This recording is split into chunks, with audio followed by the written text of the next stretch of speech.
Good afternoon. It is 7 minutes past 2. And this is Mark and Lard, live from the Village Hall in London, which actually has been transformed into a studio today. That was Christina Aguilera, Genie in a Bottle. Before that was Fatboy Slim and Rockefeller Skank. Lardy boy, did you know that in this room all the greats have performed? What, Bogshed? Well, no, Beatles, Hendrix, Sex Pistols, Oasis, Shed 7 and Blodwyn Pig. Can you imagine that? Have all performed in this room. If I can just paint the scene for you, really, I'm sort of in a little glass, I don't know, what would you call it? An acoustic booth?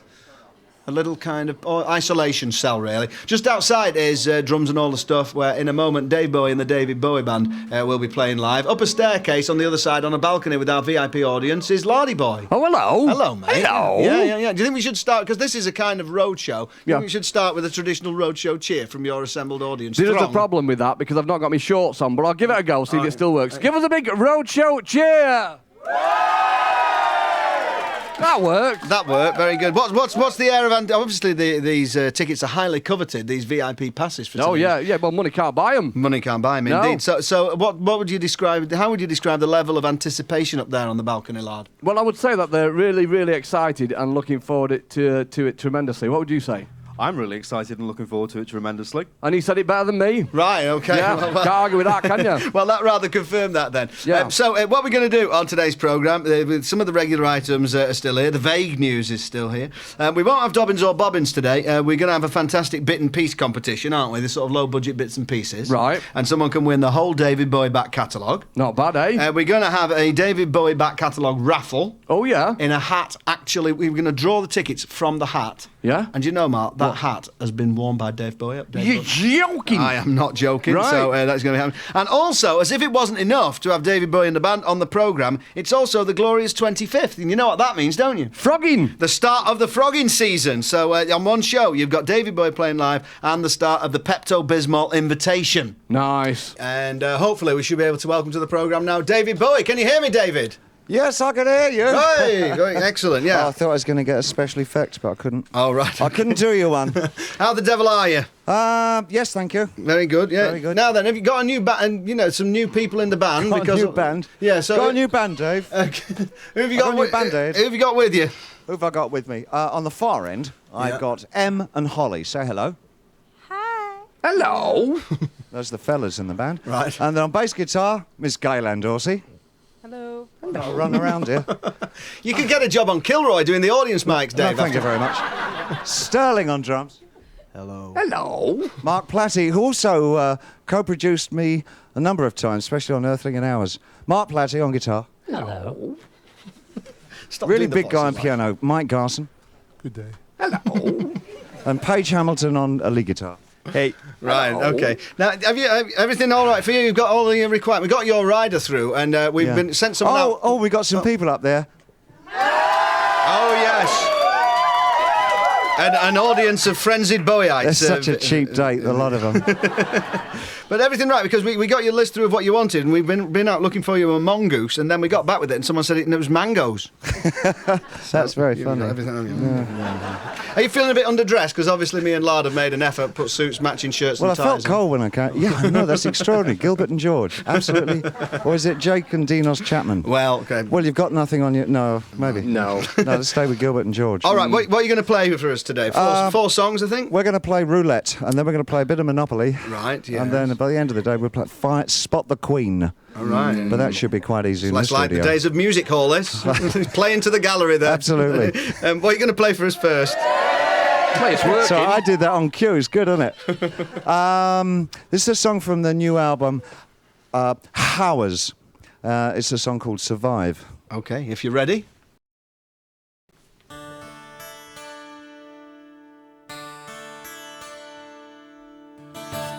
Oh my naked eyes, I should have kept you, I should have tried, I should have been a wiser kind of guy. I miss you.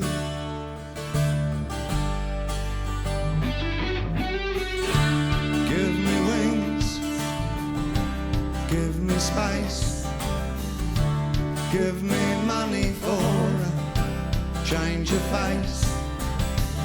Those noisy rooms and fashion pants. I loved you.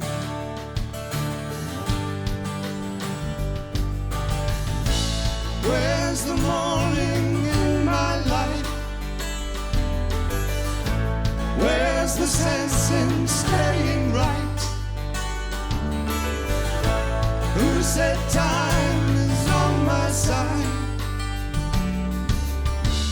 I've got ears and eyes and nothing in my life, but I'll survive your naked eyes. I'll survive.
There you go.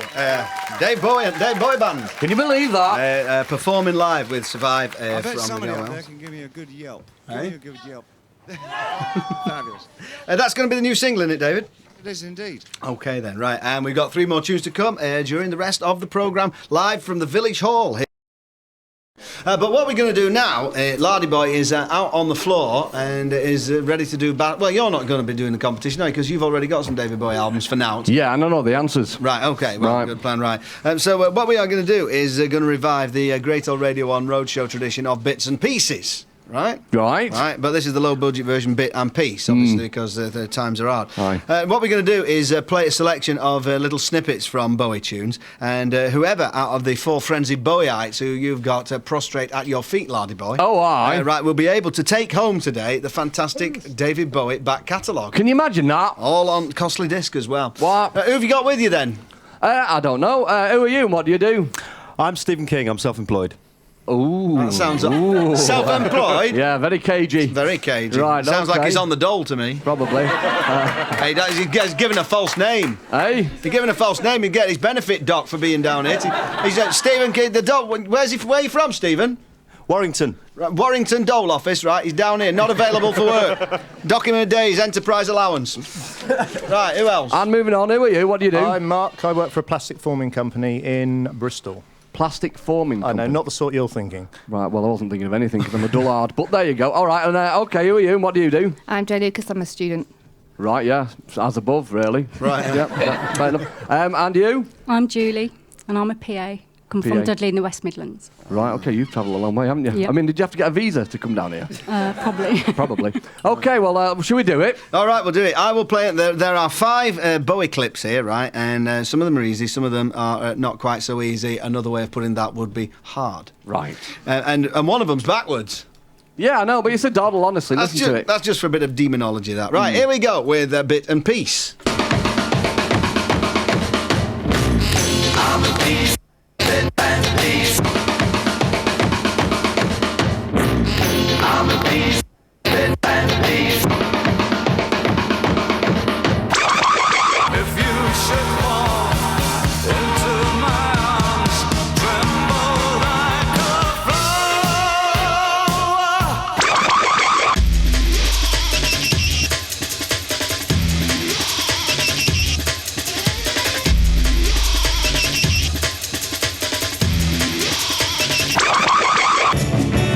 Don't look down your nose at me, 'cause I won't ask your sympathy. I won't be your yes sir man.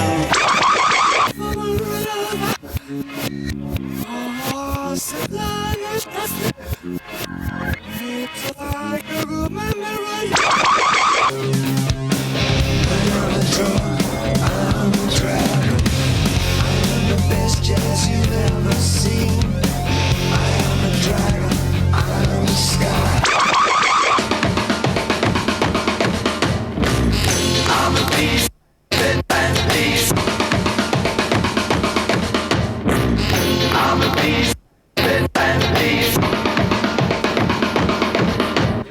David Bowie bit and piece competition. We'll find out how they did after Basement Jacks.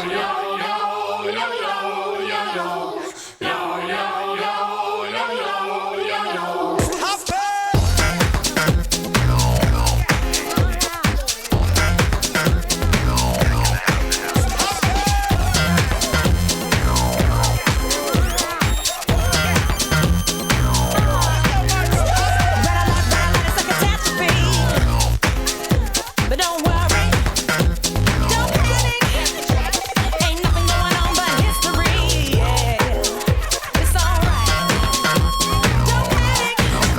And the music keeps on playing on and on. And the music keeps on playing on and on. That is Basement Jacks and Red Alert. A bit of rehearsing going on, which is understandable. Right, let's get. Are you there, Lardy boy? Oh, what do you think? Oh yeah, no, I can see you now. Ah, yeah? I was stood behind the tall guitar player. Right, okay then. Let's go through the fantastic David Bowie bit and piece, and then we'll see who did what. I'm a piece, bit and piece. I'm a piece, bit and piece.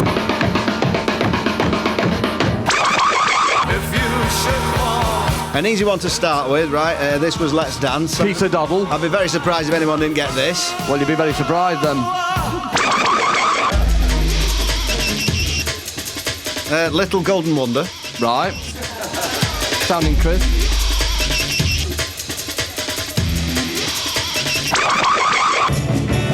Don't look down. This was a single on Pie, produced by Tony Hatch, David just told me. I'm not losing sleep. Your yes sir man. Backwards, Ashes to Ashes. Ah, David stumped that one.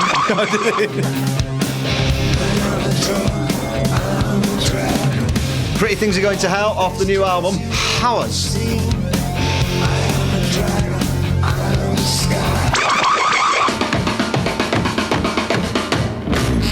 I'm a piece, bit and piece.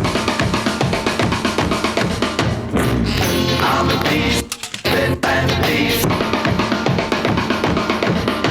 Bit long, that jingle, isn't it? Well, it's all right. I just noticed that Dave's drummer, Sterling, was so much enjoying the sound of Dave Clark there. Oh, who wouldn't? Playing on bits and pieces. Right, go on then, Lardy boy. What were the results of that shenanigans? Well, are you ready to be a bit surprised? I can't believe anybody who calls himself a frenzied Bowieite didn't get Let's Dance. Well, this must be a friend of a frenzied Bowieite because... all right, Julie. Yeah. Detention for you, girl.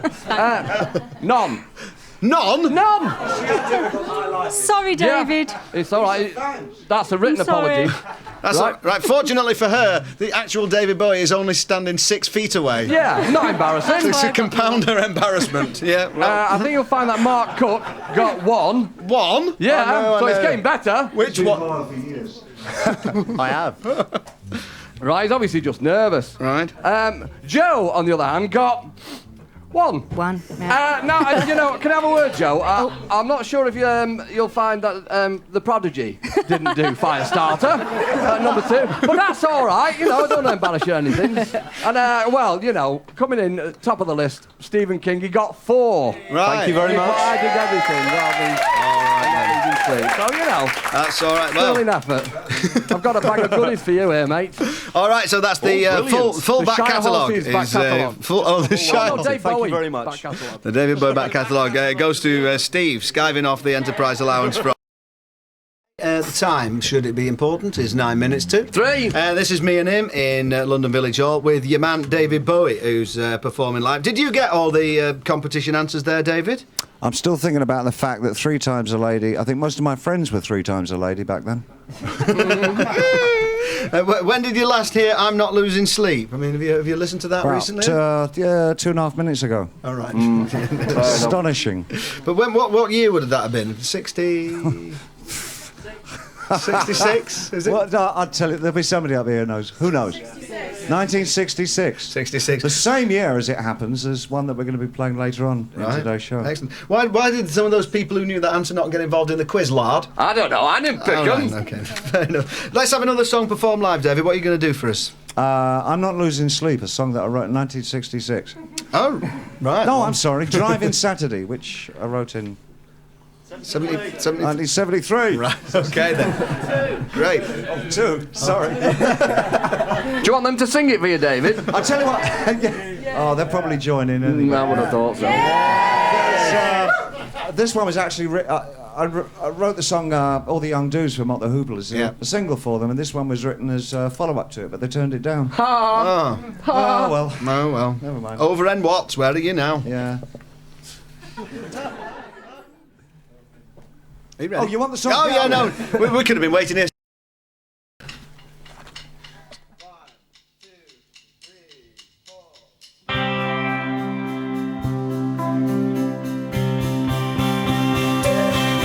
Let me put my arms around your head. Gee, it's hot, let's go to bed. Don't forget to turn on the light. Don't laugh, babe, it'll be alright. Pour me out another phone. I'll ring and see if your friends are home. Perhaps the strange ones in the dome can lend us a book we can read up alone and try to get it on like once before. When people stare in Jagger's eyes and scored like the video film we saw.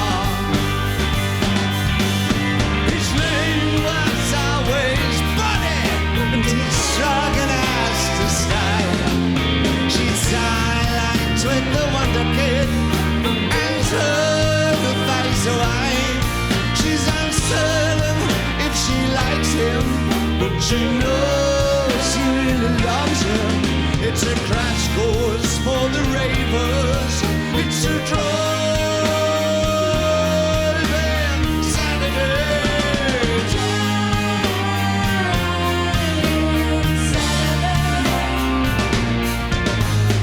Young the fallen praise at work that neither hands nor limbs would burst. It's hard enough to keep formation with this fallout saturation. Cursing at the astronaut that stands in still by his cabinet. He's crashing out with Sylvia and the bureau supply for aging man. The snorting head, he gazes to the shore where once it raged. I see that rages no more, like the video films you saw. His name was always Buddy, and too strong an ass to stop.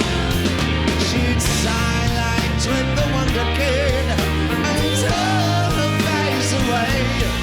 She's uncertain if she likes him, but she knows he really loves him. It's a crash course for the ravers. It's a tour Saturday.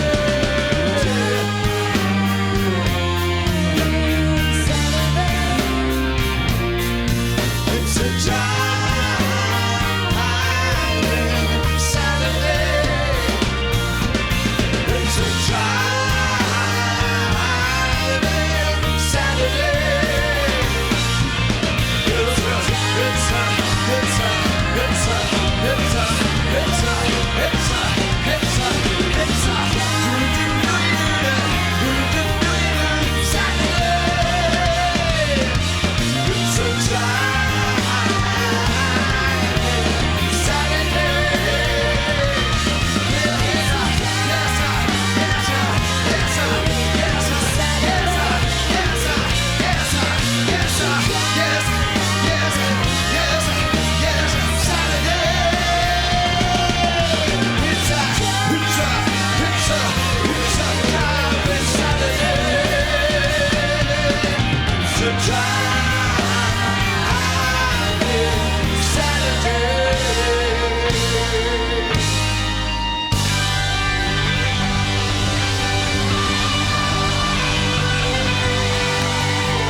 Oh, absolutely tremendous. Going down a storm with the studio audience. And that is David Bowie performing live with Driving Saturday. 2 more songs still to come. It's 10 past 3. And me and Lard are in the little padded cell, and David is coming to join us. So that was great, Driving Saturday. That sounded awesome, David. Thanks very much. Yeah, Yeah, it's good. good to sit down. Yeah, let's talk a bit about Ours, Yes. the new album. And Yeah. the sleeve there, you just leaf it through a little book which has a picture. What's the significance of this, which is you sort of caressing, well, a dad, or certainly someone's giving you a good thumping? You. More a dad than a dead, isn't it? I don't know. I never understand these album covers, you know. No particular meaning, isn't it? I think it probably has something to do with youth nurturing the older age or something like that. Wouldn't you think? Well, Would I it be don't think something like no, that. it could be. It's up to you to read things. I'll send It's it up to the me. tape, but I Oh, the tape. Have you been down there to see Tracy Emin's bed? No, I don't want to see that again. Obviously, Reeves Gabrels. The two Chinese that took their... Yeah, took their, stripped down, but they wanted to put her knickers on or something. One of them, called himself Premier Jiang, said he wanted to take his calvins off and slip her knickers on, but the security guard arrested him. Didn't have time. I know. Didn't have time. Let's just talk a little bit, just quickly about Reeves Gabrels, who obviously, he's been with you for a long time and co-wrote the whole lot. Interestingly, I mean, I know you've collaborated with people before, and Brian Eno has had a lot of sort of co-writing credits, particularly around Lodger. But I mean, this is the first time you've co-written every song on an album with someone. Yeah, I think we just agreed to do that, and he certainly didn't blanch at it. Well, I'm sure he did. Well, you wouldn't, would you? I mean, why now? Because you've sort of written well, most of your stuff actually, solo over the he years. wrote all but one, and that was written by a young kiddie called Alex, who was one of the internet users. Right, yeah. And I launched a competition on the site, and I did a la la la type, la la la, something like Alan Bennett. La la la, that's all they did. Teletubbies. Teletubbies. A little bit. Well, is Alan Bennett to the Teletubbies? Yeah, did did he you write know that? that's what he's doing now? That's why the language is so good. Yeah, yeah. Yeah, you can Bit of always tell class. Bennett, dialogue, can't you? Yeah. And So so- there's Tinky Winky Secret. Yeah, it was a competition on the net, wasn't it? To Yeah, write and the Tinky words. Winky wrote some very good lyrics, and he sent them in. And Tinky, or Alex as we know him, I brought him into New York, and he came into the studio and recorded it with us. And we sent him out and saw all kinds of shows and clubs and all that. It's first time in New York. And is he retired now? Well, actually, he did a lovely thing, because we got him quite a large publishing contract, and he wrote to me afterwards a huge letter, very well written, and I could see that he really is a born writer. And he's going to put himself through college studying literature. What with and writing. with the money off Yeah, that with one the money song? off- yeah. Right, So right. it's Can we really, write really, the really words to a chuffed. song on the next album? No. no, fair enough. No. We'll take that as a no then. You're very keen on the net, aren't you? I mean, I'm very keen on your ties and shirts. I know. Well, Thanks. they are. They're quality. Yeah, Hale yeah. on Menswear. I can get you. Next time you're in Manchester, we'll take you shopping. Oh, you don't need to. All you have to do is go to Lewisham. Right. There's a place when I was a kid called Denson's in Lewisham, and I used to buy Denson high pointers. Right. And they were like winkle pickers, but they had the end was cut off. I thought they were probably called chisel ends. Were or they? something. Don't know. Have to have- Very dangerous, very lethal shoes. Out to your knowledge on footwear. Incredibly useful when you get in the milk train home from London on a Sunday night. Indeed. But you got these words off the net and that competition. But is it right that you sort of go on in the Bowie chat rooms and things under pseudonyms and sort of take part in Some those? pseudonym, everybody knows it. Yeah. Right, no. Yeah, but you do get Yeah. involved in talking to the fans on the net. We can't hear them, can we? Yeah, we can hear them. All yeah. right, let's see. What's my pseudonym on the internet? See, No great Siler. secret that then, is it? No, great it didn't. That wasn't very successful, was it? I'll have to change it. No. So what happened to Reeves then? Why did he go? Just had enough of each other? Just He blew up, right. and it was horrible. Well, it was a matter of time looking at him, Well, yeah, it was. Yeah. Get back in the dive drawer. Actually, okay. He's finishing. He's finishing his own album. You Right, know, like okay. because. And then it goes. I think it's going on online in a couple of weeks' time. Right, Once he's done that, I think it would have been different. He would have been out here working with us if it had been a proper concert tour. Yeah. But it gives him the time. Otherwise, there's just no time for him to finish it off. Are you not going to do a proper concert tour? Proper concert tour. Aye, proper concert. Not Some for, show business engagements. Show business engagements. So up north, working men's clubs, we're doing Christmas probably. Good. We've got the Chicken in a Basket Inn. We're doing Right. in Sheffield with Alma Cogan's daughter. Right. She's going to be on backing vocals, and we're doing a selection of Tony Hatch and Petula Clark songs. That'd be good. Yes, That'd be good. I'd take that as a no. I'll take it as a no. we're not touring now for about 2 years. Right, okay. Now, so I've heard a rumour that you're doing. So you've got plans to bring back some kind of Ziggy Stardust project, a musical or something. Ziggy 2002. Is there anything there? That's called a rheumatism. Right. Right. So nothing. Yes, it's completely true. Right. So what is it? Can you tell us any more about it at the moment? Okay.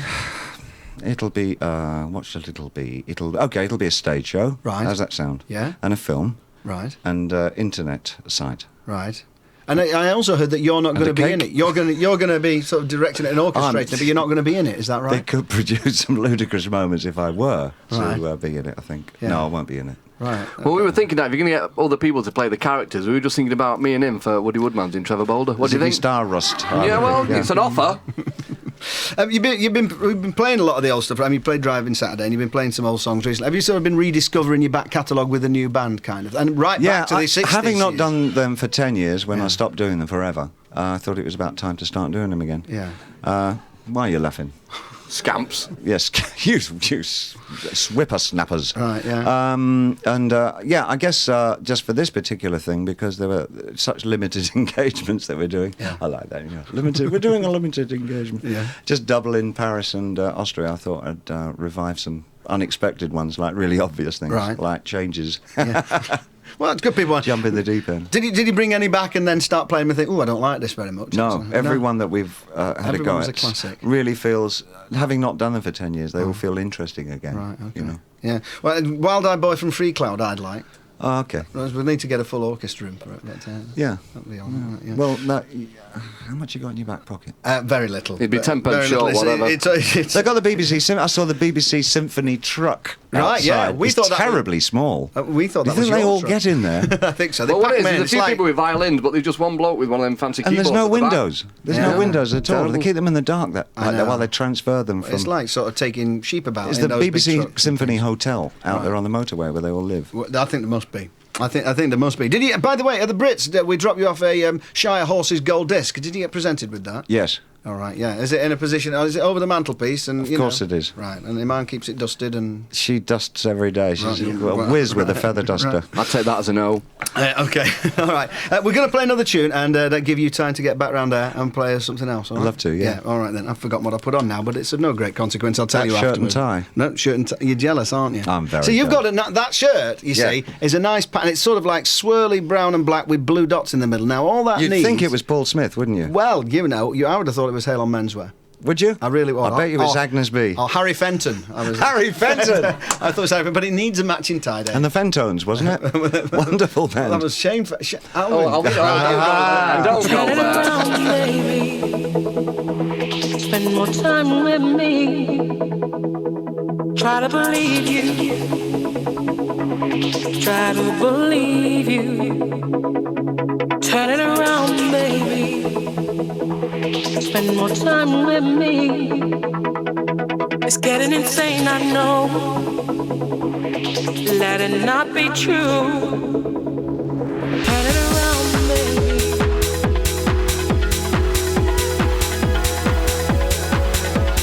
Turn it around. I need you. I can only be myself with you.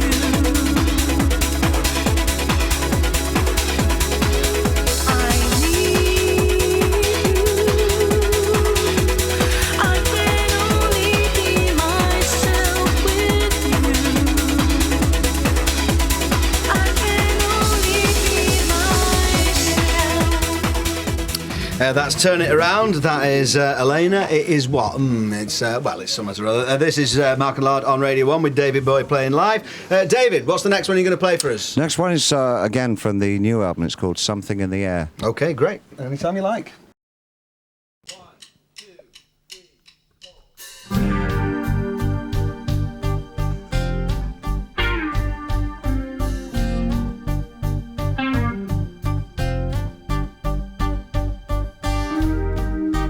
You're calling, how it gone?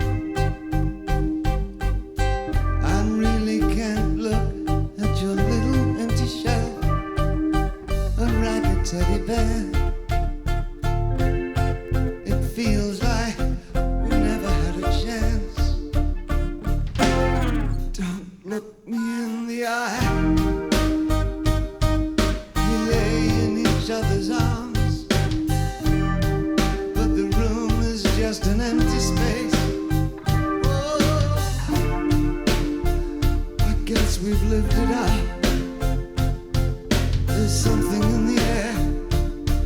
We stand too fast and can't think of a thing to say. Live through the best of times, then we're left with the worst. I've danced with you too long. There's nothing left to say. Let's take what we can. I know you'll hold your head up high. Regrets for the last time. A place of no return. There's something in the air. Something in my eyes.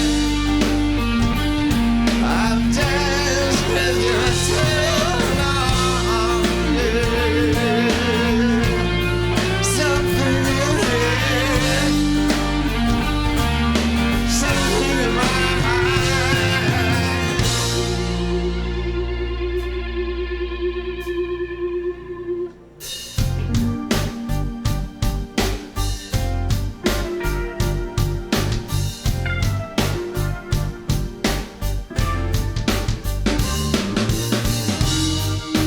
Abracadoo, I lose you. We can't avoid the clash, the big mistake. Oh, now we're gonna pay and pay the sentence of our lives. Can't believe I'm asking you to go. We used what we could to get the things we want, but we lost each other on the way. I guess you know that never wanted anyone more than you. We lose all our best times.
Dave Bowie.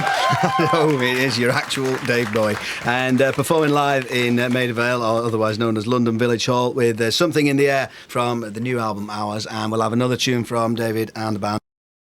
Right, we're in London Village Hall. Not for what time is it? About 22, 17? 4. So, well, yeah, whatever. And we've got a couple more songs to come. You're going to do 2 songs, aren't you, instead of the pre-arranged one, David? Yeah, we're going to do 2 songs as opposed to the pre-arranged one. Right, okay, that's good. It sounds like vague news, doesn't it? Does a bit. Sounds excellent. But before we do that, we're going to have a fantastic raffle. Now then, Lardy Boy, before you say, everybody who came in here today got a raffle ticket. Yes, he did. Right, and the winner is going to win the complete Dave Bowie back catalogue. Absolutely. Right, yeah. But you're going to draw them out of the hat that, as worn by David Bowie. Perhaps you'd like to describe the hat. Well, it's a Dun & Co Deerstalker. Nice. And it's a bit of class. That's my old deerstalker. Yeah. That's my first arrest because the old deer complained. Eh? Yeah, she complained. We could have done with a cymbal crash there. Mrs. Odd from Higher Wycombe.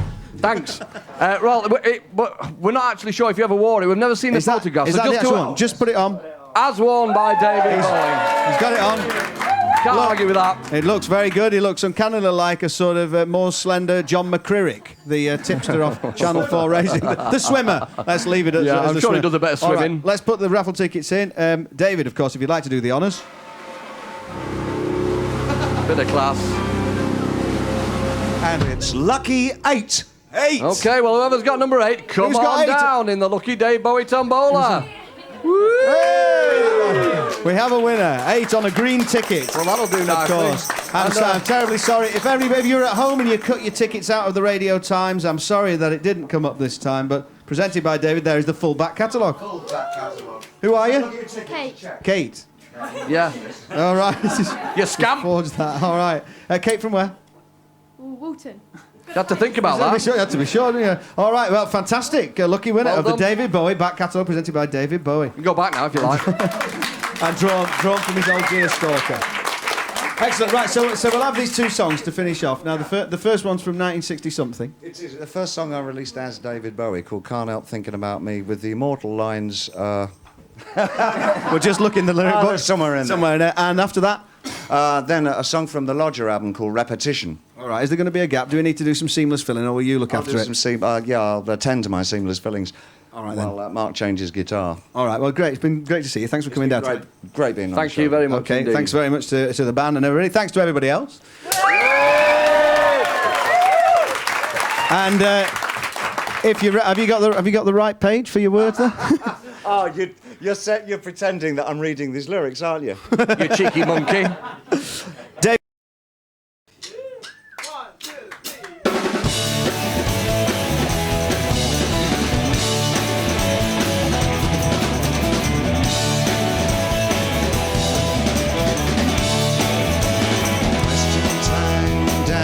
I brought dishonor. My head's bound in shame. It seems that I've blackened the family name. My mother says that she can't stand the neighbors talking. I've got to pack my bags, leave this home, start walking. I'm guilty. I wish that I was sorry this time.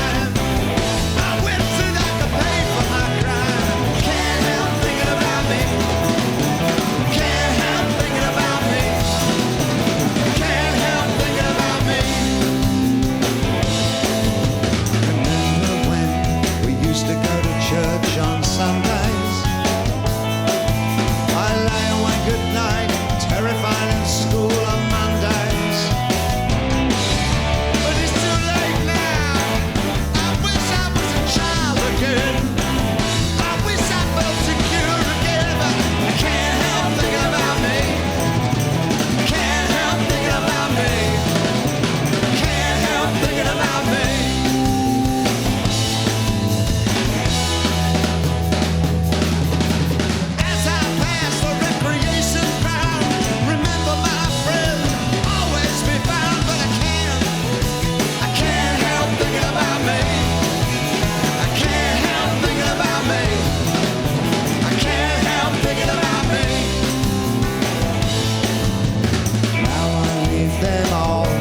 This never, never land. The the station seems so cold, the ticket's in my hand. My girl calls my name. Hi Dave. Drop in, see you around, come back if you're this way again. I'm on my own, I've got a long, long way to go. I hope I make it on my own, but can't help thinking about me. Can't help thinking about me. Can't help thinking about me. Can't help thinking about me.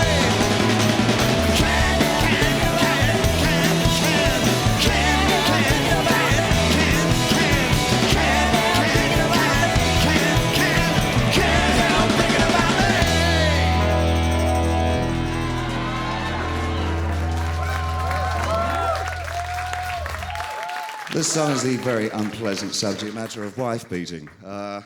It's a sing-along ditty, so join in the chorus. Oh, there isn't a chorus. Hard luck.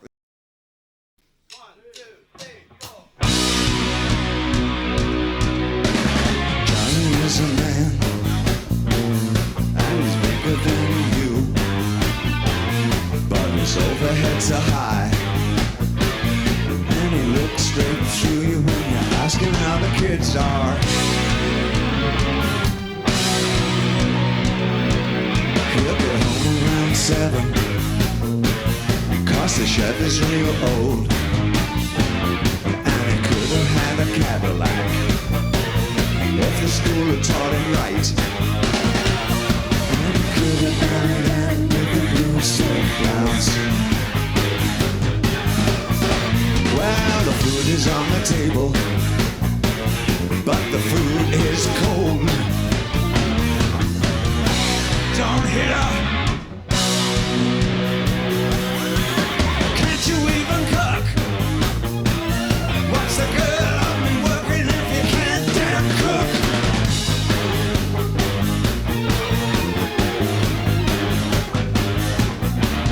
Well, Johnny is a man, and he's bigger than her. I guess the bruises won't show.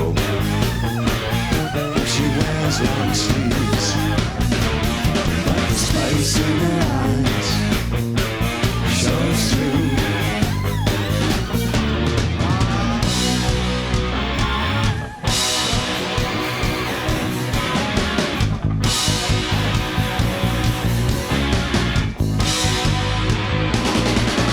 And could have married Anne with the blue silk blouse. Married Anne with the blue silk blouse. Could have married Anne with the blue silk blouse. Could have married Anne with the blue silk blouse. It shows through.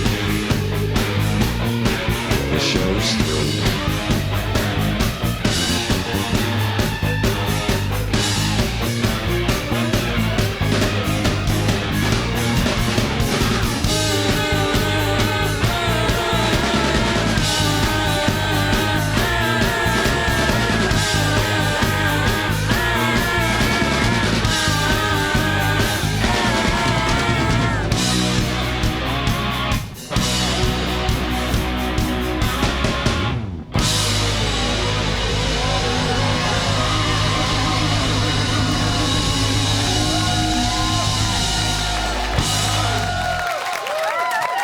Dave Bowie. Thanks a million. Thanks, Mark. Thanks, Mark. Thanks, everyone. There you go, David Bowie and the band performing live on Radio 1 with Repetition from The Lodger, and before that the first record he ever released under the name of David Bowie, Can't Help Thinking About Me, from 1960 something or other. Right, yeah, that was fantastic, wasn't it? Yeah, fantastic, Enjoyed that a lot. yeah. Right, yeah. We'll have to do one of these a week, won't we? That'd be nice. What with David? Yeah, that's what I mean, yeah, once a week. See you next week. One love, one song, radio.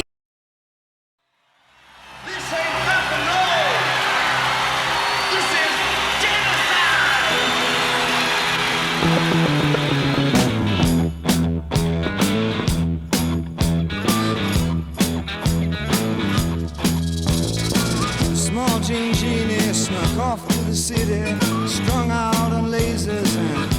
black blazers and ate all your razors while pulling the waiters, talking about Monroe and walking on Snow White.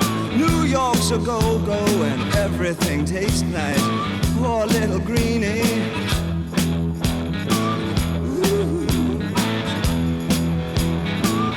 Get back on it.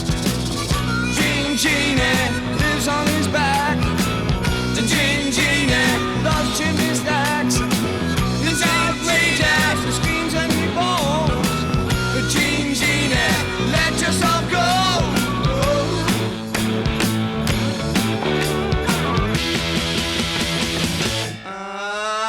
I'm down, thank you, man. Myself a jet city. Myself a jet city. Right, alright. Myself a jet city. Myself a jet city. Oh, myself a jet city. Oh, myself a jet city. Oh, myself a jet city.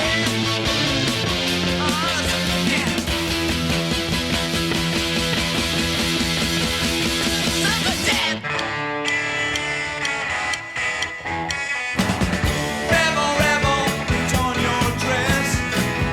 Rebel, rebel, your face is a mess. Rebel, rebel, how could they know?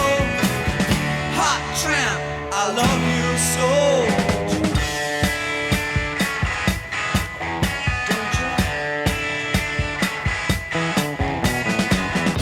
Hey, make some man take things over.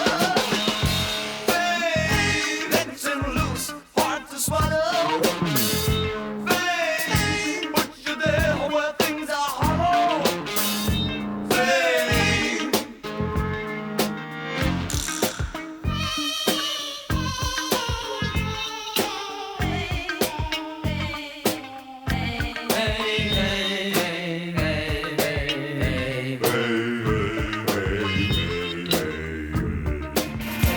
I've never done good things.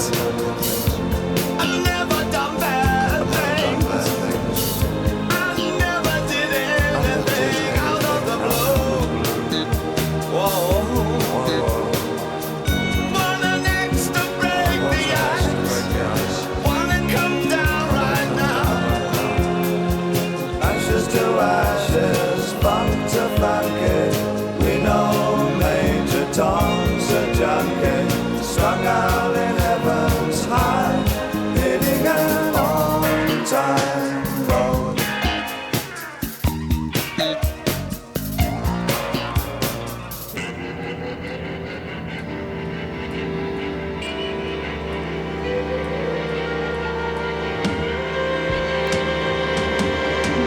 This is ground control to Major Tom. You've really made the grade, and the papers want to know whose shirt you wear. Now it's time to leave the capsule if you dare. This is Major Tom to ground control. I'm stepping through the door, and I'm floating in a most peculiar way, and the stars look very different today. For here am I sitting in a tin can.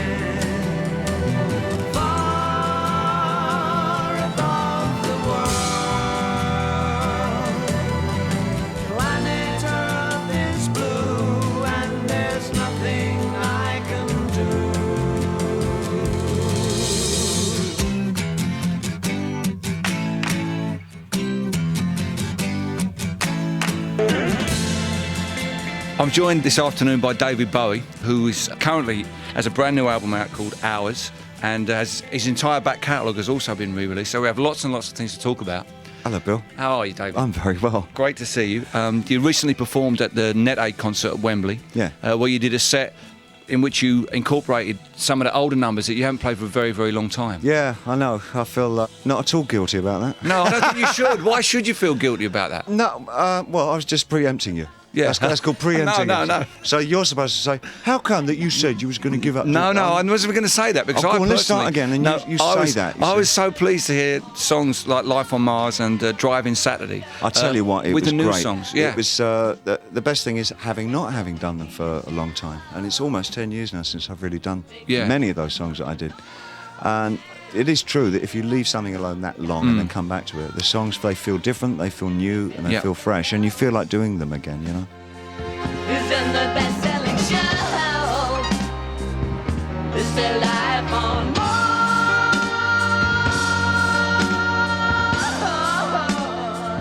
And the arrangements that you did to them were quite close to the original arrangements. Yeah, I didn't go crazy quite fresh. with them. No. Yeah, I left them kind of. They were pretty much stripped down the raw kind of song, and because we got them together pretty fast for the show, you know, and I just thought they worked really well. They worked very, very well. I was quite chuffed. I think the audience were very pleased to hear them, and I think that people have a broad appreciation now of pop music. I think when in the '60s, when everything was young and new, the urge to continue to make new records and reinvent yourself, which, if I may say, you were the master at that.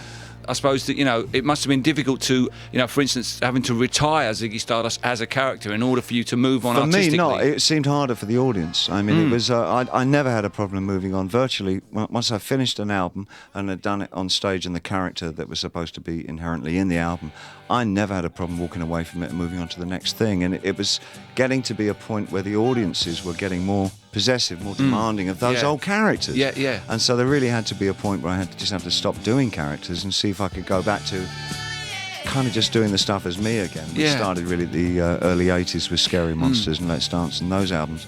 And virtually I didn't do any characterisation after that. Ziggy played guitar, jamming good with Weird and Gilly and the Spiders from Mars. He played it left hand, but made it too far. Became the special man, then we were Ziggy's band. Ziggy really sang, screwed up eyes and screwed down hairdo, like some cat from Japan. He could lick 'em by smiling, he could leave 'em to hang. They came on so loaded, man, well hung in snow white tan. So where were the spiders while the fly tried to break our bones? Well, just the beer like to guide us. So we bitched about his fans and should we crush his sweet hands.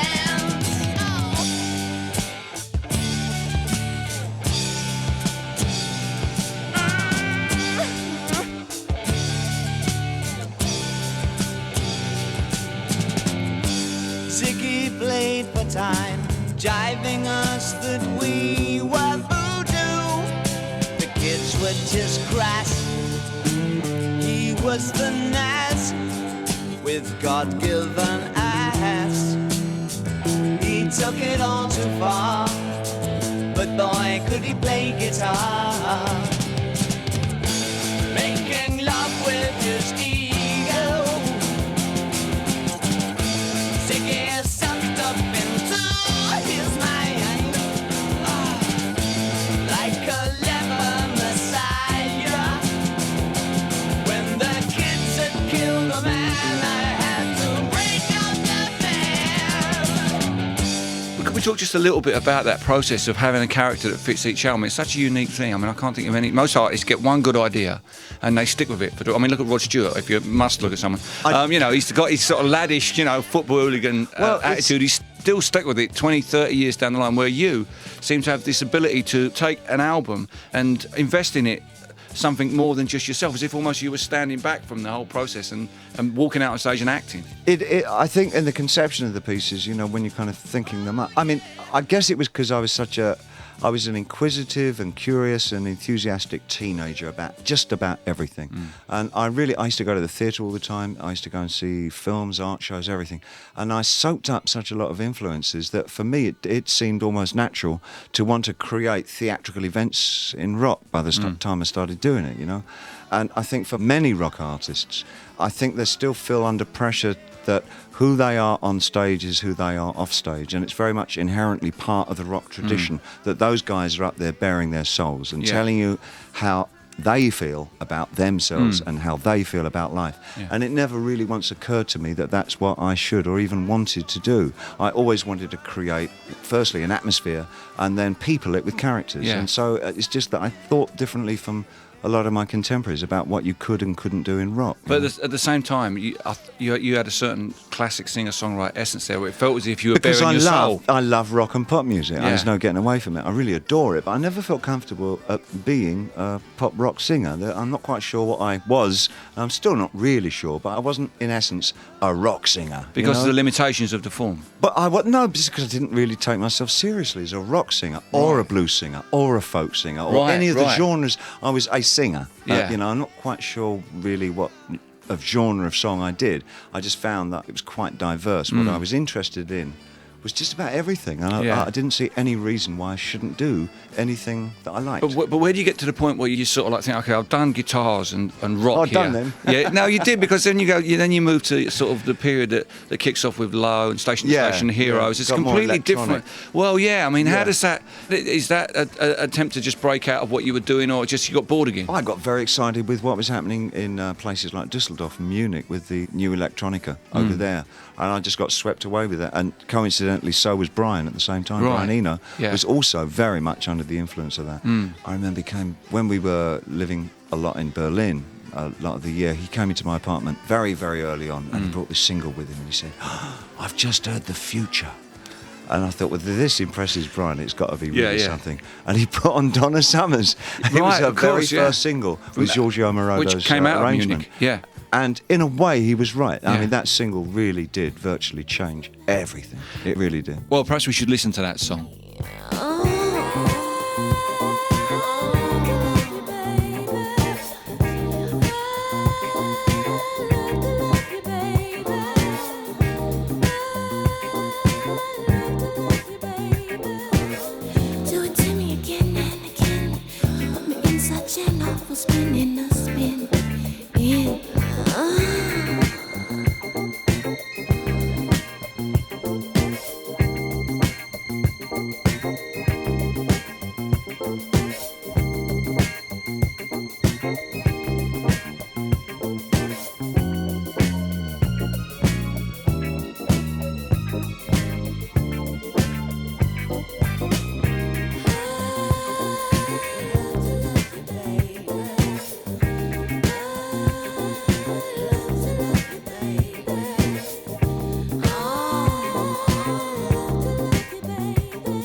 How important for you was it to actually physically have to go to Berlin and to Munich and to Düsseldorf when, you're at the stage in your career where you could have sat in, let's say, for argument's sake, Los Angeles, which is where dialed these people up and said, come over here, come and show me how you're doing this. You physically went to Germany to get into the spirit of this I'd emptied myself out completely by the time I finished with America. At that particular time, I was on a nonsense track, and my head wasn't correct, and neither was my body, so I really had to do something about that, and a change of environment was really what was called for. And it occurred to me that really, obviously, the place for me to kind of clean up and get things back together would go to the heroin capital of Europe, which is what I did, along with Iggy and a bunch of friends. But actually, we did survive that period very well indeed, and it was what was great about it is that at that time anyway, I'm not sure, I've not been back to Berlin for years, not since the wall came down anyway, but at that particular time it was a very blasé a kind of city, you know. Nobody took anything so-called celebrity at all seriously. It was a very easy lifestyle for someone like me. It was very much you could just be on the streets and be kind of really anonymous, and they really, really left you alone. But at the same time, there's an awful lot to get into. There's a lot of new painters there and a lot of new bands and electronic music. It really was a city of artists. It was a fabulous city to be in at that time. And subsequently, of course, a lot of bands did go over there. Yeah, they did. In the early 80s. They followed your lead, I think. Well, I think it's just that I felt like I was cluing them out. I said, there's an awful lot happening here. And, you know, U2 ended up going there and recording there in the same studio, again with Brian Eno, to try and pick up some of that With respect to what was happening in Germany at the time, a lot was pretty obscure. Your if you like, patronage of that scene and going over there and drawing thousands and thousands of people who bought your records to that, it was quite a leap of faith. I should have gone into the property business, really, shouldn't I? I should have bought a lot of... But I mean, it's quite a leap of faith to go from sort of like, you know, glam rock to things that came out of the Station Low period. You know, it was I don't know why. I think it was when I went over to America for the first time, I was completely knocked over by the whole soul and rhythm and blues scene, which showed itself in things like Young Americans, where it kind of came to. And it was after that I wanted to expand that particular sound, and I didn't know really where to take it, where it could go, and really the combination of that particular funk side of music and hand in hand with what was happening in Germany seemed to me really kind of exciting. And I guess we were preempted slightly by the Donna Summers thing, which was taking... Giorgio was obviously thinking in exactly the same way, but he did it in a very different way. But that's what I really wanted to do, was amalgamate the two feels together. Well, I think you did very well in doing that. That I always enjoyed doing. And then you sort of come through the period, and you suddenly find yourself at Lodger and Let's Dance. That's sort of a return to a more straightforward way of making although records, in itself, Let's Dance tried to occupy some of the same space as the Berlin period, but it was a lot more Americanized by virtue of the fact that I was working with Niles. Right. And Niles provided a idiosyncratically New York sound to what I was doing. And so it's like bringing the whole thing back over to America again, and then having it Americanized with Niles. They pulled in just behind the bridge. He lays her down. He frowns.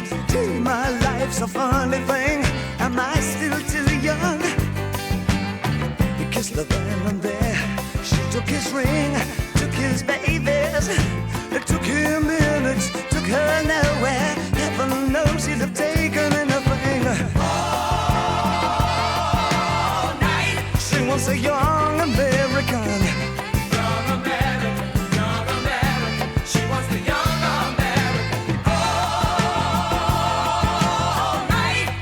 The young American, standing right through the picture window, she finds a slinky vagabond. He coughs as he passes a Ford Mustang. Heaven forbid she take anything but the freak and his title for nothing. This is a step and cuts his hand, showing nothing. It swoops like a song. She cries, where have all Papa's heroes gone? All night. She wants a young American.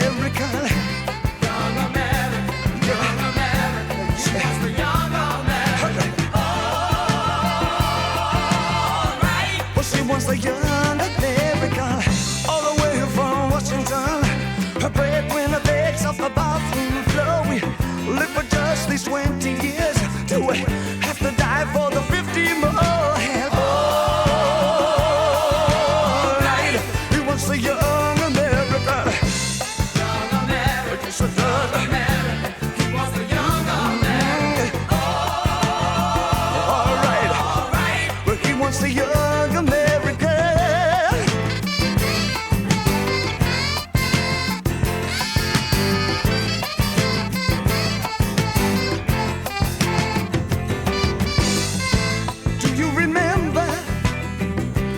President Nixon, do you remember the bills you have to pay, or even yesterday?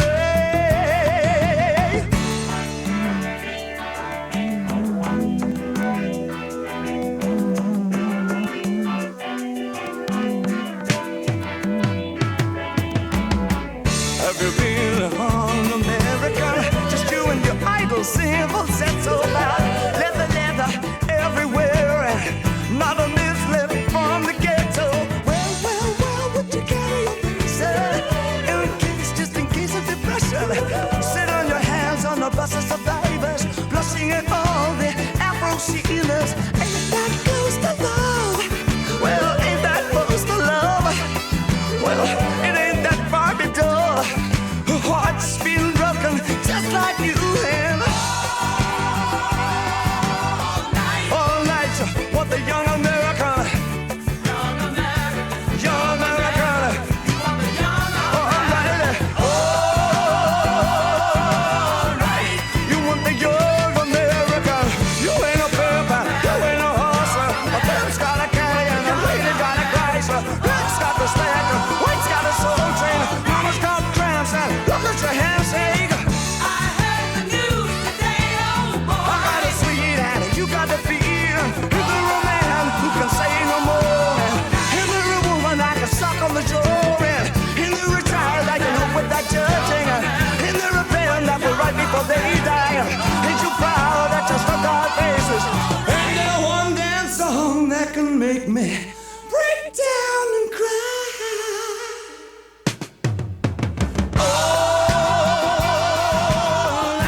David Bowie there with the Young Americans.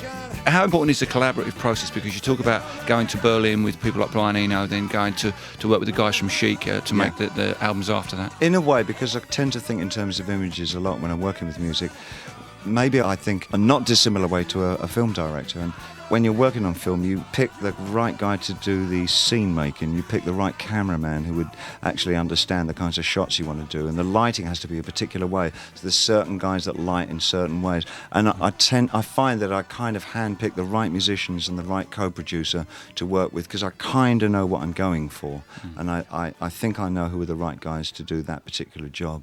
So it's sort of like that. Right. I'm quite good at assembling groups of people, and I pretty much know the outcome, and that's always been something I've been very lucky with. I always know who's a good guitar player, and I've always been extremely lucky with. Well, not so much luck. I think you've been very skillful. I kind of know who's a guitar player. Yeah, I think you've done very well in that sense. Very lucky to work with such great guitar players.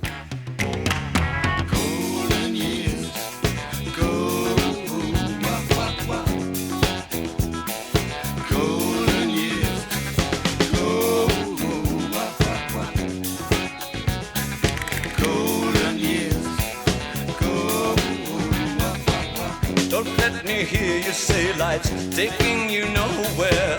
Angel, come up, baby.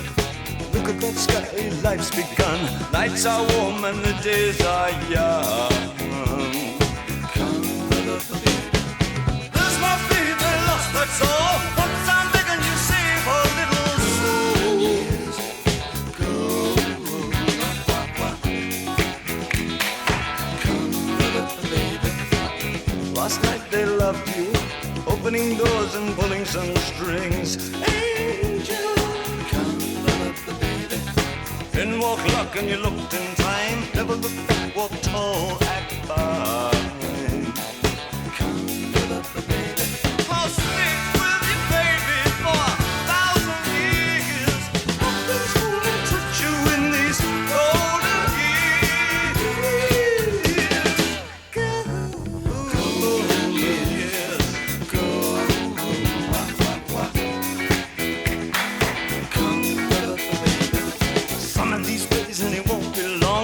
Back down where you once belonged, in the back of a dream car 20 foot long. Don't cry, my sweet, don't break my heart.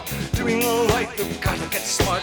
Wish upon day upon day. I believe, oh Lord, I believe all the way. Run for the shadows, run for the shadows, run for the shadows in these golden years. David Bowie there with the Golden Years.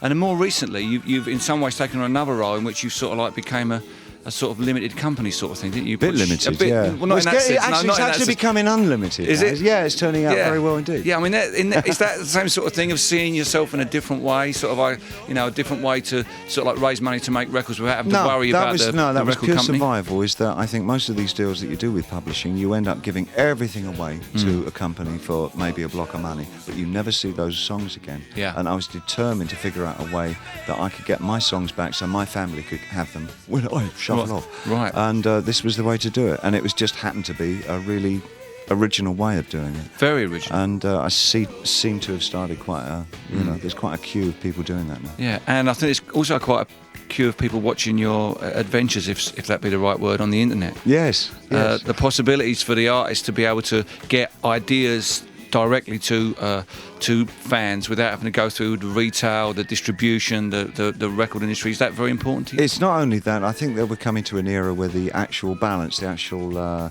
relationship between the artist and his audience is really changing very quickly, and there's a kind of a demystification of the artist and what the artist is going on. And I think the rave situation in Europe really set the precedent, where the audience were quite as important, if not more important, than the artist that was working and playing for them. And so the shift in balance between the relationship, I thought, was also parallel to what could be done and what is being done on the internet. So that breakdown, that kind of more interactivity, because we really utilise the chat rooms an awful lot. I'm always in them, and we talk to each other and communicate. Ideas go two ways as opposed to one way. So it's more of a community rather than an audience. I just like the feeling that it is the new relationship. Well, the band are all waiting. Thank you very much for coming. They've got trains to catch. Yeah, right. Sorry, Bill. Go on. That's right, no, don't.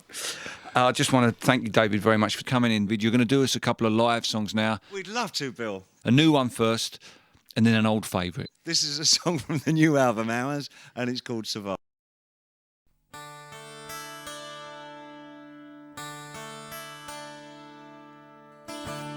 Oh my naked eyes, I should have kept you, I should have tried, I should have been a wiser kind of guy. I miss you.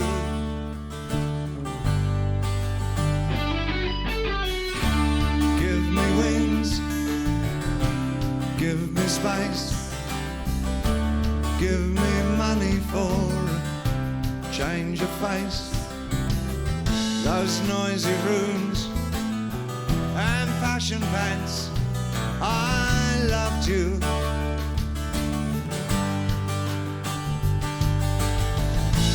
Where's the morning in my life? Where's the sense in staying right? Who said time is on my side? I've got ears and eyes, but nothing in my life. But I'll survive your naked eyes. I'll survive.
just like some sacred cow.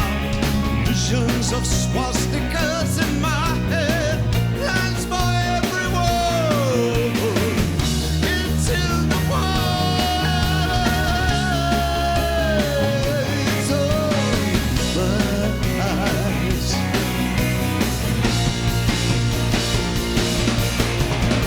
My little China girl, you shouldn't mess with me. I'll ruin everything that you are.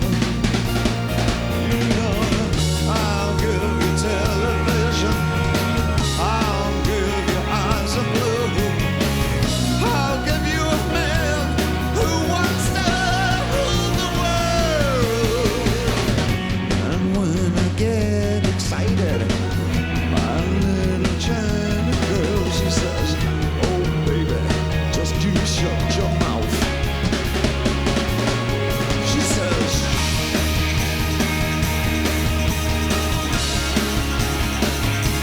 she says,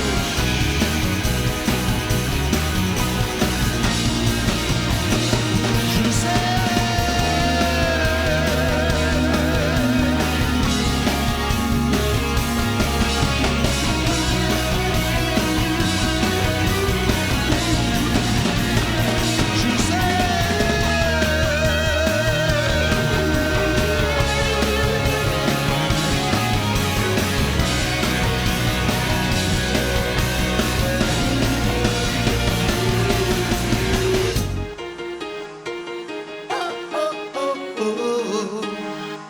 Little China girl.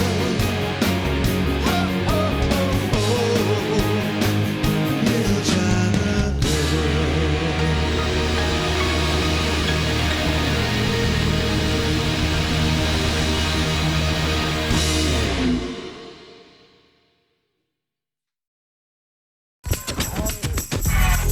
Merry Christmas from Radio 2.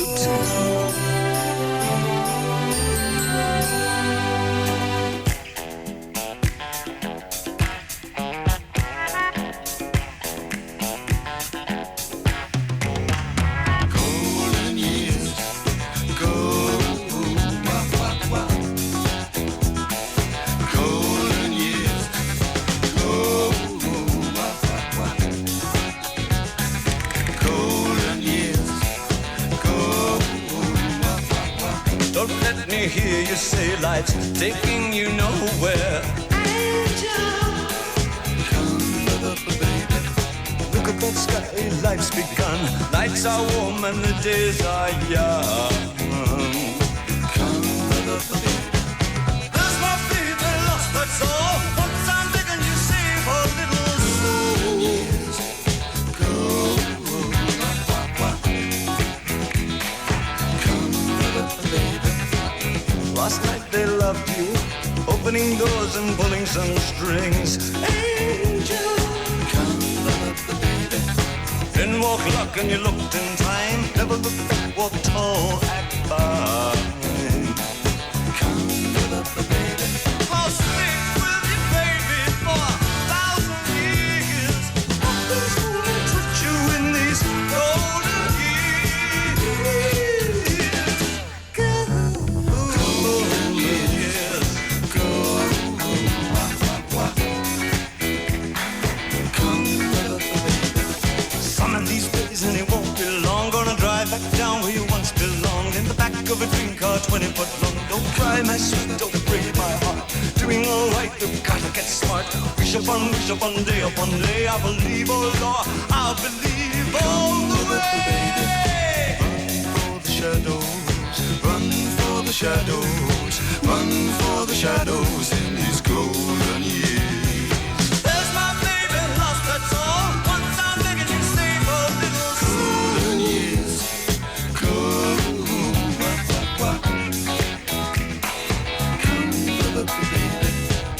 Don't let me hear you say life's taking you nowhere. Angel, come, baby. Run for the shadows, run for the shadows, run for the shadows in these golden years. I'll stick with you, baby, for 1,000 years.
Well, now, David Bowie, why did you decide to release your latest album, Hours, on the net? Did I? Good God. I believe you did. I heard about That's it. very adventurous. I thought so. I think we might have downloaded about, well over 700.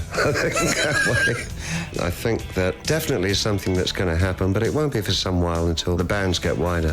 Everybody has to go broadband to be able to receive music in a decent format and in a reasonable length of time, because at the moment it takes about 5 hours. Does it? Yeah, which is ridiculous if you haven't got broadband and a fast line. There's somebody at the door, by the way. It's my broadband dealer. It's the broadband guy arriving. Broadband guy. Now, what's wrong with your voice today? Because you're not well, are you? Terrible flu. First thing that hit me when I got into London. So nice to be home. It sounds actually quite good, like you could probably do some commercials. Yes, really? Is this the going voice? Oh. Yeah, I believe it is. Now, you live in Switzerland, don't you? No, I don't. I've not lived there for years. I actually live in Bermuda. What's that like? Wet and cold. Glad to have caught David Bowie on a depressed day. Wet. Always makes for a great interview. I expect it's wet and cold today. I bet you. You know, whenever I see you on interviews, though, you are different every time. Really? Yeah. And I don't know why. Depends what illness I've got. Is that it? Depends which virus I've just picked No, up. but sometimes you're fairly reticent, and then other times you're, what's the word? Is it effusive? Yes. What will be the reason for that? A human response to the situation, I suppose. Do you enjoy the whole process of being interviewed? Well, I think I get sort of antagonised by interviews if the questions tend to be repetitive in terms of why don't you do Space Oddity anymore? Or what was it like being Ziggy Stardust?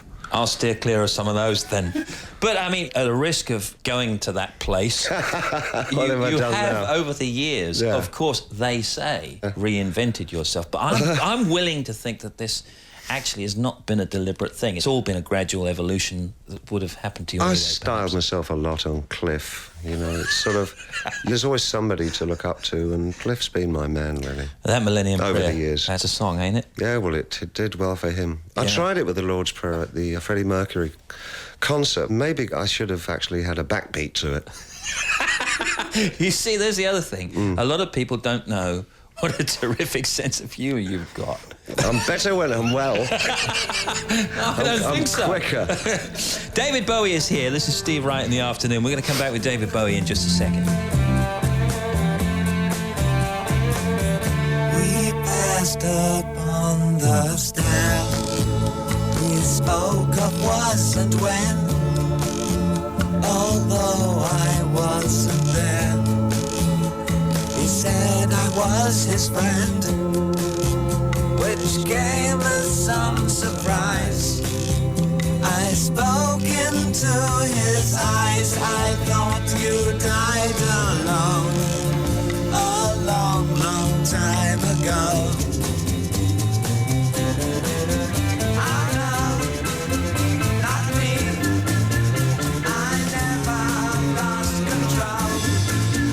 Your face to face with the man who sold the world.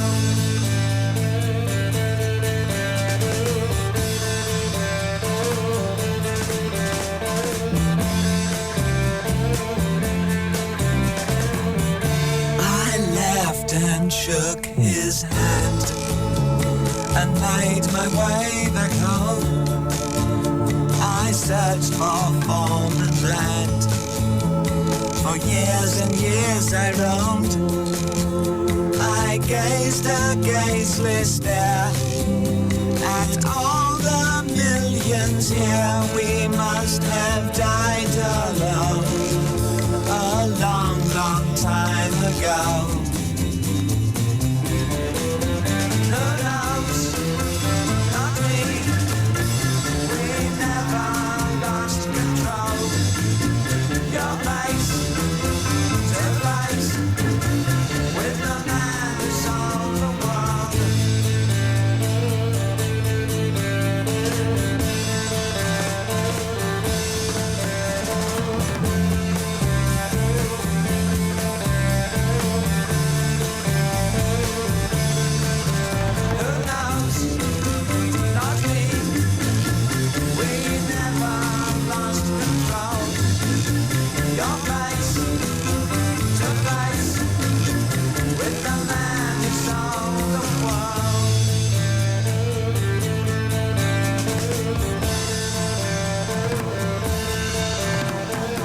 Christmas Eve. You're listening to Radio 2 FM. It's 25 minutes to 5, 25 to 5. You're listening to a pre-recorded interview with David Bowie, Christmas Eve Bowie special. You're here with David Bowie, and so are we. Here's Tim Smith for Bowie. I was going to ask you what you like to do in England when you come back to this country, when you're well. What do you When like to I'm get well, up to? that's Yeah, the thing. When Well, you're well. That's why I was so demolished. It's not often that I get here on a working situation where I've got an entire weekend off. There were friends I was going to go and see.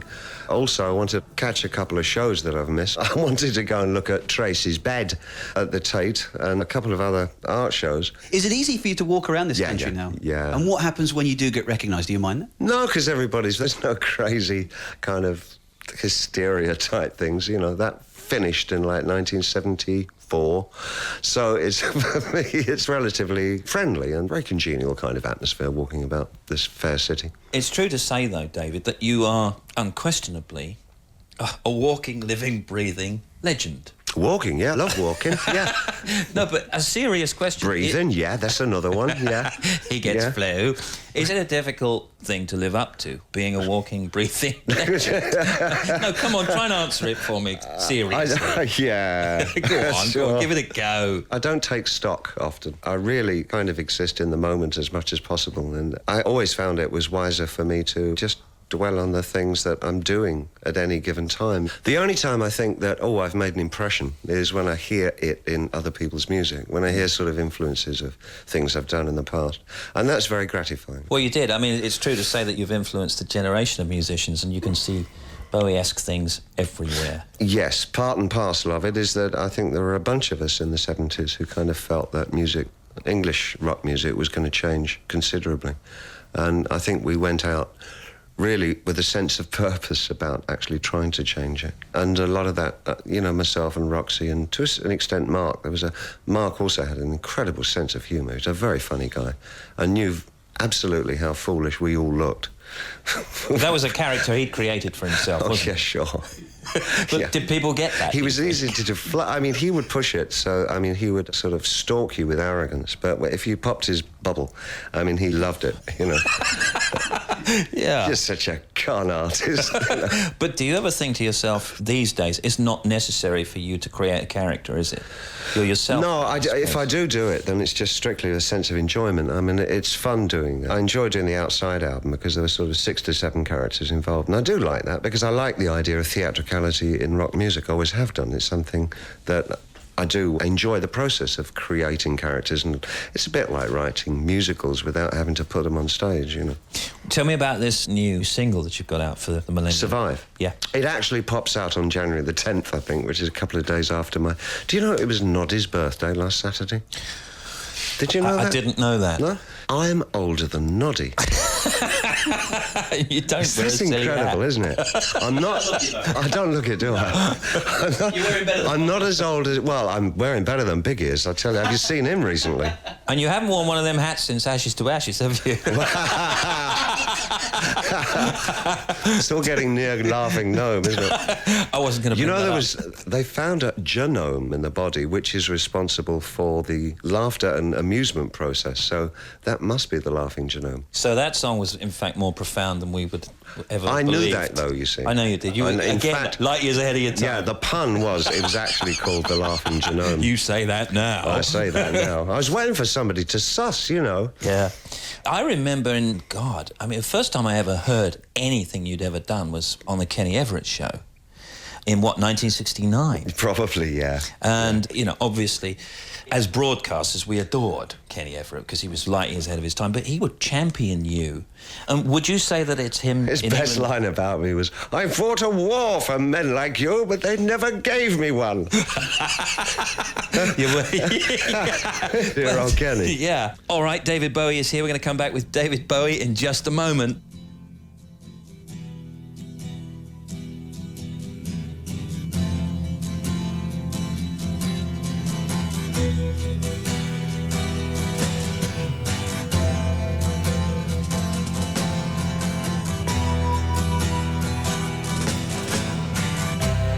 Ground control to Major Tom. Ground control to Major Tom. Take your protein pills and put your helmet on. Ground control to Major Tom. 8, 7, 6. Commencing countdown, engines on. 3, 2. Check ignition and may God's love be with you.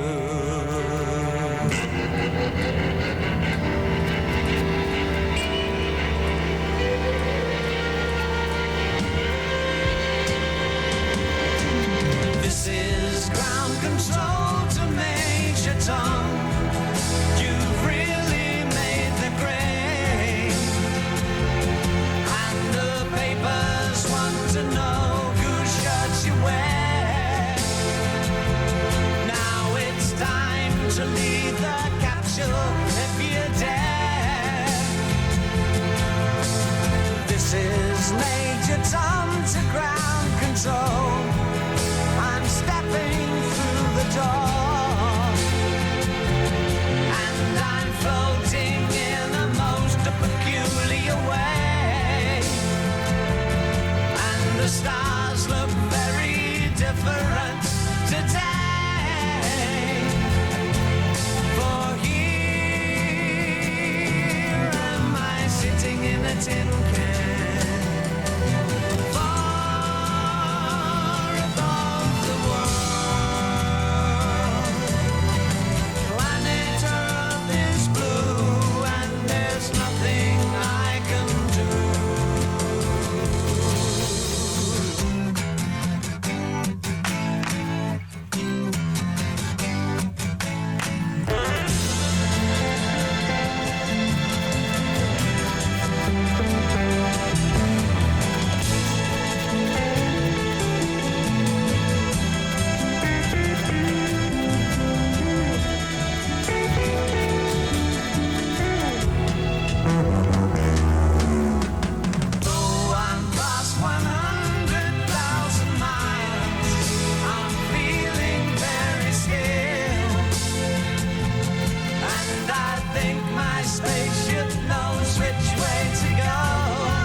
This is Steve Wright in the afternoon. We're here with David Bowie. Did you imagine that when Space Oddity came out originally, which was the first thing that brought you to the fore, that you would have this incredible 30-year career and still be at the top of your game? Not like this. I mean, honestly, at that time, it was still in my mind that what I'd do more than anything else, because I hated performing so much that particular period, was that I would be more in the background of music, writing the things, I really seriously thought I was going to be writing musicals, that's where I was going.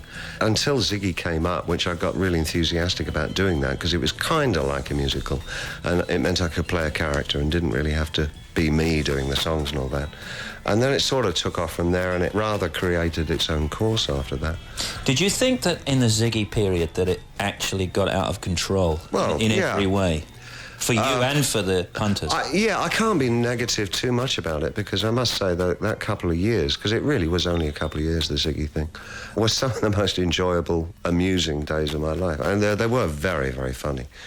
But when you looked out of the sea it got more negative towards the end of it, when sort of I'd really explored America and unfortunately explored drugs as well, and then it really got heavy. And then the next 4 or 5 years after that were pretty damn depressing and awful. Was there any point where drugs made you less or more creative? Not really. I think they channeled the creativity in a different direction. I do think I'm just as creative without drugs. And I think when I immediately came out of drugs in a major way, the albums I came up with in that period, in sort of my recovery stage, were Low, Heroes, Scary Monsters. So at that whole period, it was really finding my balance again. And Scary Monsters was really kind of a exorcism in a way, you know, of what I'd been through. What about recent material? I mean, I'll come back and talk about the new material in a second. What about recent material? I really like Little Wonder. I must say, since the beginning of the 90s, and I do include Tin Machine, I think that I feel satisfied with all the work that I've written, and I think I've made some very good albums this last 10 years or so. Do you think that we're going to come back maybe in 20 years' time and look back at the Tin Machine era and say, actually, he was right? Well, the funny thing is, irony, I guess, is that Tin Machine has its own sites now, which is sort of, that really was peculiar coming across those on the internet. My own favourite album of the 90s has been Buddha of Suburbia, which is virtually unheard, but I really enjoyed the music on that one. And it was really me on my own, trying to really get back on course. I'd done very well with Black Tie, White Noise. I thought that was a good album. But it was more of a celebratory thing, a very personal album in a way. But this is your thing about not pandering necessarily to popular taste. Yeah, no. And being an artist who, you know, has some kind of longevity. And it doesn't matter for the moment, does it? I suppose. It's interesting. I don't think my taste is that different from that many other people. It's just that it's not particularly mainstream. It's not done in a perverse sense of trying to be obscure or anything. My presumption has to be that there are other people who like this kind of thing that I'm doing. And I have been proved right so far. I've got an incredibly loyal fan base. So in a way, I believe my music is commercial in as much as there are a certain number of people that will always go and buy it and enjoy it, and I get that feedback. So I don't think it's that perverse. It's just I will not play the mainstream game. Do you care what the critics say? Because you really did cop it for Tin Machine, which we mentioned a while ago. Do you know what compensates that is the fact that my peers and my contemporary musicians actually are the ones who create the music. So the history actually gets written by the musicians, and fortunately I seem to be well in the picture there. But even after all these years of success, does it still worry you what some critics say, or can you now sit there and think, I don't care, I do what I want to do and I enjoy what I do? I remember when Aladdin Sane came out, and I still won't forget it because it was such a shock to me when one of the critics at the time said, "This album is the final nail in the coffin of David Bowie." And I thought, oh, Christ, it's all over. No, I'm pretty thick-skinned, I must say. I know this is a corny question. I hate asking it, but I'll ask it anyway. What do you like listening to? I mean, what excites you? I hope that I'm open-minded enough to virtually recognise and appreciate a piece of music if it's good in its genre. I'm up for Glenn Branca's hardcore, strange modern classicist guitar music. Telephone signal, you That's know, good. if it's well Bit of drum and bass in the back of that, you've got something. Absolutely. Through to somebody like Macy Gray, who on my fan site, I've been pushing her like crazy. Who does she sound like? Esther Phillips. Felice Taylor. Isn't it funny? Everybody's got their own take on who she sounds like. Yeah. She's absolutely superb. Where did you first hear it? In the States, and you know, it wasn't doing at all well. It's just a friend of mine had it and said, "This is probably the best singer I've heard," and played it to me, and I said, "Oh," and I stole the album from him. You know, I said, "This woman is great, she's fantastic." And then my wife and I just were playing it all the time, day in, day out. Games changing and fears. When will they go from here? When will they stop? I believe that fate has brought us here. We should be together, baby, but we're not. I played it off, but I'm dreaming of you. And I'll keep my cool, but I'm feeling I try to say goodbye and I choke. Try to walk away and I stumble. Though I try to hide it, it can't. My world crumbles when you are not there. Goodbye and I choke. Try to walk away and I stumble. Though I try to hide it, it can't. My world crumbles when you are not there. I may appear to be free, but I'm just a prisoner of your love. And I may seem alright and smile when you leave, but my smiles are just a front.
10 minutes to 5. It's a David Bowie special interview. That's Macy Gray, and here's Tim Smith. Do you still hear things like that from various people and think, I'd like to work with those people?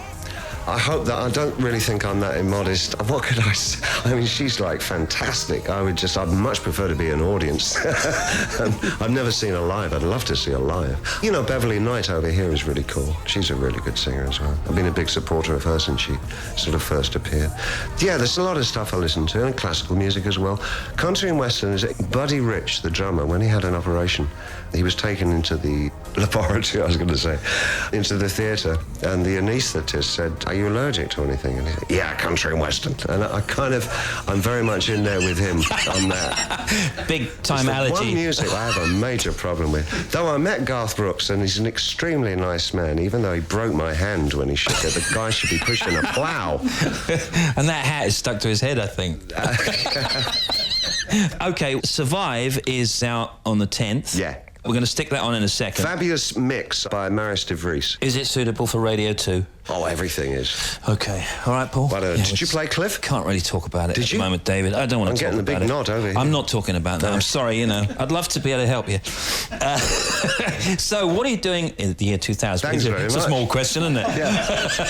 See if you can do something with it. Tina the other day on her birthday said, "I hope the next 60 years are as good as this last." That's a girl with unquenchable optimism. I think what I really want to do, you know, more than anything else, is get a whole bunch of writing, painting and sculpting, things that I've kind of been on tour, little mini tours, but it does take up a lot of time that I would like to. I think I've got to get in front of a blank piece of paper, and there's a lot of prose stuff I want to do, and I've never really given myself the time to do it. Can you see a time when you might come back on stage and reenact all of the phases on the 10 on the Survive? Okay, Survive is 5 and that Buddy Rich, the drum. Buddy because what appeared. Yeah, there's a lot of stuff I listen to, and classical music stuff.